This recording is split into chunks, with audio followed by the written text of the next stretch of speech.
História da literatura. Literaturas clássicas, grega e latina.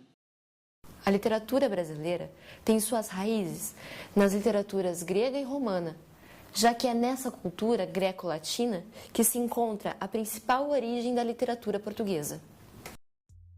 As literaturas grega e romana passaram por diversas etapas ao longo de suas histórias e desenvolveram diferentes gêneros literários que deram origem à literatura ocidental.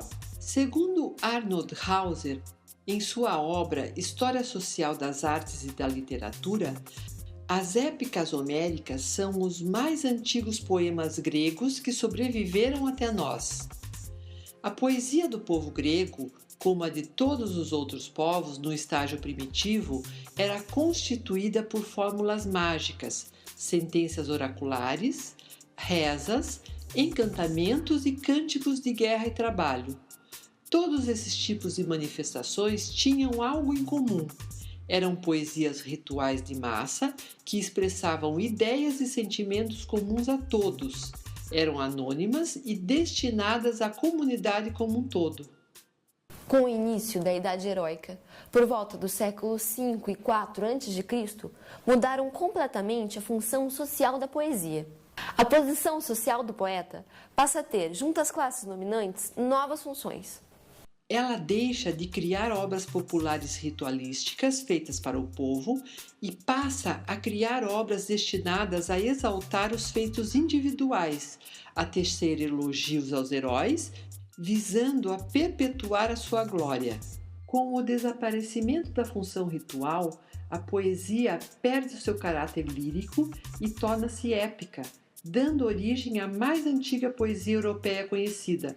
Ela ocorre independente da religião, surgida de uma espécie de reportagem de guerra, das condições e modos de como a guerra se desenrolava. Os gêneros literários desenvolvidos pela Grécia Antiga foram 3.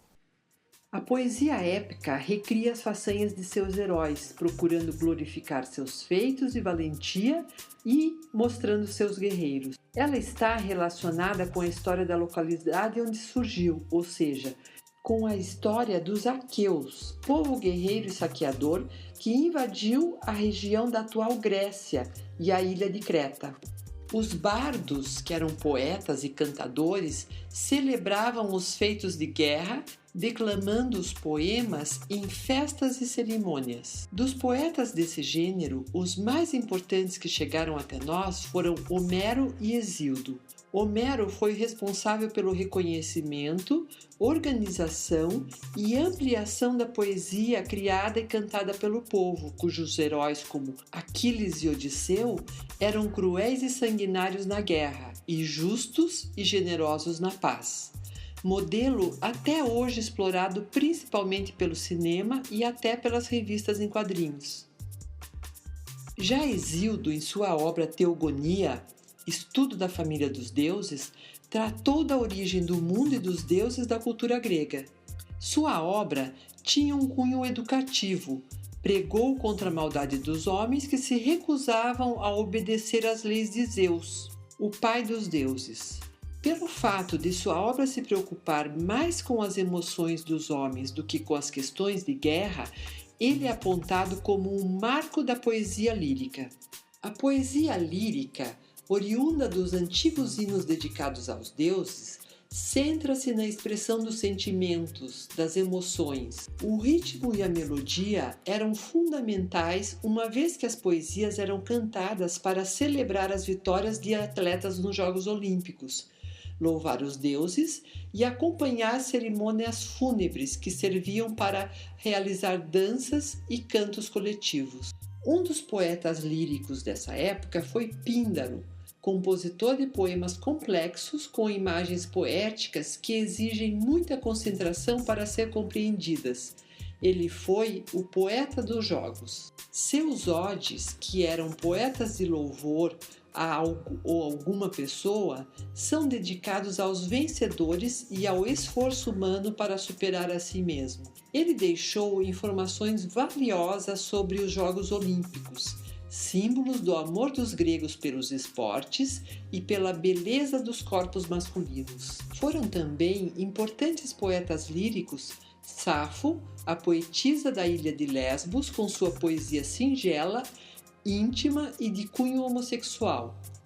Simônides, poeta pessimista, preocupado com o sofrimento e as limitações do ser humano. Anacreonte, o poeta do otimismo, louvava o vinho e o prazer. Para ele, a felicidade só existe se houver saúde, dinheiro e amizade. Alceu, autor de poemas políticos e de poemas que são verdadeiros convites para desfrutar dos prazeres do vinho e do amor, também é um exemplo de poeta dessa época.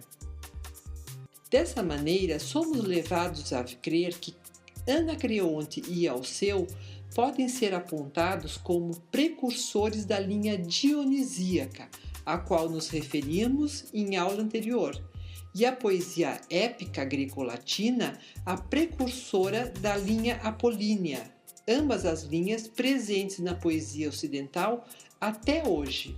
O teatro grego deu origem à tragédia e à comédia. O teatro foi o gênero mais característico da cultura clássica de Atenas. O teatro surgiu para ser representado nos festivais em honra a Dioniso, deus do vinho, Baco para os romanos, que ocorria durante a primavera.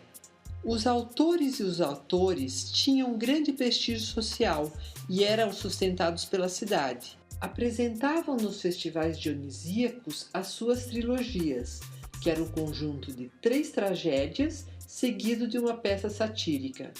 O coro, nesse momento, tinha um papel fundamental, pois comentava a ação, dialogando com os protagonistas ou atuando como a voz de sua consciência. A tragédia é a expressão do ser humano desesperado, que luta contra tudo, mas não consegue evitar a desgraça. As tragédias inspiraram a arte grega, tanto na pintura como na escultura. Os principais autores desse gênero foram Ésquilo, introdutor do segundo ator nas representações, e ele considerava os atores como educadores e acreditava que o espectador deveria sofrer com o sofrimento dos atores e assim buscar purificar as suas próprias paixões, ocorrendo dessa forma a catarse, que era uma espécie de purificação, efeito moral da tragédia. Sófocles foi o continuador da obra de Ésquilo. Toda a ação de suas peças era concentrada numa só personagem, no seu caráter e nos traços de sua personalidade. 2 de suas obras chegaram até nós: Antígona, que introduziu a ideia de um homem ter liberdade para tomar decisões próprias diante da pressão social, e Édipo Rei, que representa, segundo Freud, o pai da psicanálise, o drama de todos nós, isto é, todas as angústias e dilemas do ser humano. Eurípides foi um autor que revolucionou a técnica teatral. Quanto ao tema, preocupou-se mais com as reações humanas e suas obras refletem as controvérsias intelectuais, políticas e éticas do momento histórico vivido. Seus dramas são famosos até hoje, como Electra, Hipólito e Medeia. Eles estão mais perto da vida real do que as obras de Ésquilo e Sófocles. Aristóteles faz uma observação interessante ao comparar Sófocles e Eurípides. Ele disse que Sófocles retratava os homens como deveriam ser e que Eurípides os retratava como eles são. A comédia da antiga Grécia é a expressão teatral do senso de humor. De uma forma geral, a comédia utiliza personagens típicos da realidade cotidiana e os põe em ridículo.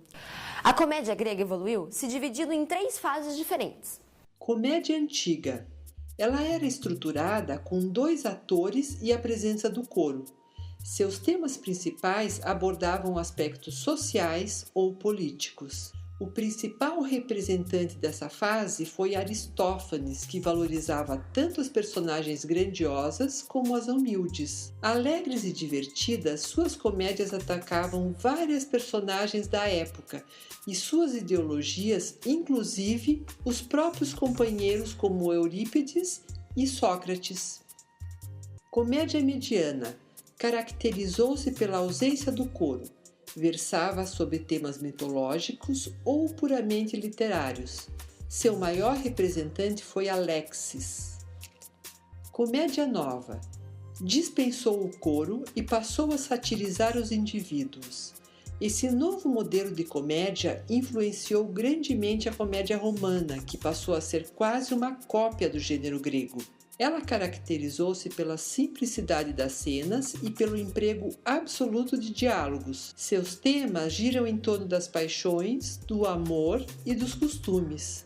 Seus representantes principais foram Filemon e Menandro. Este era o principal deles, cujas obras têm sempre um final feliz, a bondade sempre vence e o espectador ganha uma lição moral. Esse modelo é muito explorado pelas telenovelas do Brasil e por diferentes tipologias de filmes no Ocidente. Já entendi!